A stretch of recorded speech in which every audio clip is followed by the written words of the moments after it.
Assalamualaikum and a very good day. Thanks for tuning in. In this video, I'd like to share with you how I normally ideate content for a training session.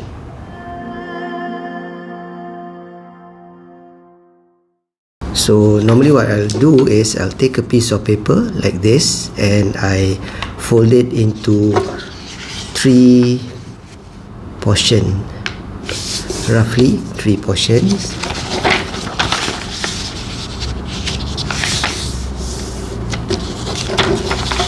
Once you have the 1, 2, 3 portion, the idea here is to put on top what is it that you like to tell or talk about in your training session.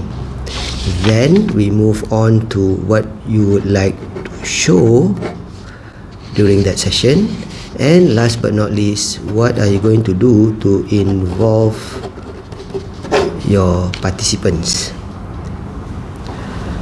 So once you get your tell, show and involve, this is where you start to ideate, think about what you want to do to deliver your training session one step at a time.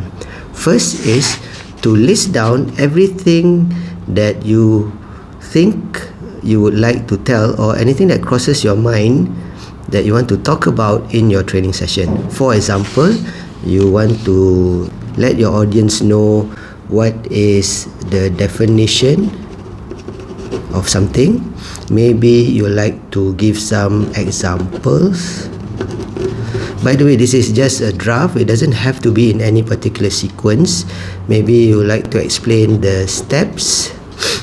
Maybe you like to talk about some of the key concepts. So anything that crosses your mind. Maybe you like to talk about the tools involved. Maybe you like to tell them what are the rules or regulation related to it. Maybe you also have a story to share. So all of this item doesn't have to be in proper sequence, because at this point of time what we are doing is we are trying to ideate. We are trying to think about ideas. So once you come to a point where you cannot think about any other thing, or your mind just freeze or go blank, that's the part where you stop for a while and then you move on to the next column. So what you do here is now you think about the things that you like to show in that particular training session. Let's say, for example, you want to show a picture, or there's a video that you like to play during the session. Maybe you have some props that you want to show to the participants, or even maybe you like to show a list of things that they need to do. Maybe a few things that you want to hand out to the audience. Okay, so now here's the most important part. Take a look at what you want to tell and want to show, and try to draw a line to see the correlation between the two. The idea here is everything that you want to tell, you have something to show on it.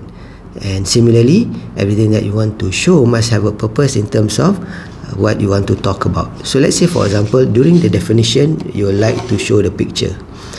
Maybe for the examples, you have the video. Maybe for the steps, you have the notes, the handouts. The key concepts, maybe you have a diagram that you want to indicate. Maybe for the tools, you are bringing the actual tools as props.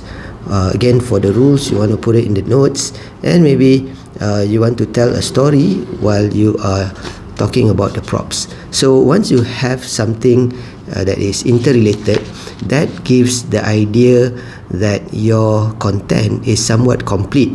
As you know, in some terms, we call a presentation as a show and tell. So this part right here is what makes a good presentation. You have something that you want to show, and then you also have something that you want to talk about during that session.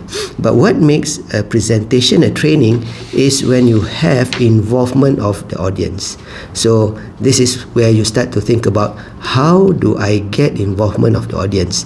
Maybe I can ask some questions to the audience. Maybe I can get them to volunteer during certain activities. Maybe I would like for them to share their experience. Maybe I would like them to do some exercise. or calculations maybe. So anything that you can think of that gets the participants to be involved. Now, similarly, what you want to do is check whether you can do the same thing like the show and tell. You try and do it with the involve and show. Let's say, for example, during this picture, maybe you just ask questions to your participants to get involvement. During the video, maybe you get them to share their opinion or experience about it.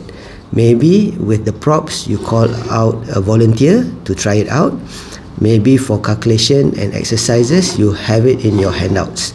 So by doing this, as you can see, excuse my handwriting, as you can see here, you have an interaction between the content that you want to talk about, the content that you want to show, the content that you want involvement of the audience. So by doing this, your training would definitely have the possibility of having two-way interaction, and also at the same time it creates a little bit more variety in terms of the material.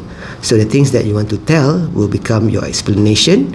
The things that you want to show becomes your training materials, like your slides, your notes, and your props and whatnot. Involvement becomes learning activities. So after you finish one round of ideation like this, then only you filter and rearrange the sequence to make it into proper modules. Okay, so you group them into proper modules, and that would allow you to start working on your training outline. Okay, so that's my sharing for today in this video. Hope it helps. Thanks for tuning in. Assalamualaikum warahmatullahi wabarakatuh. Stay safe.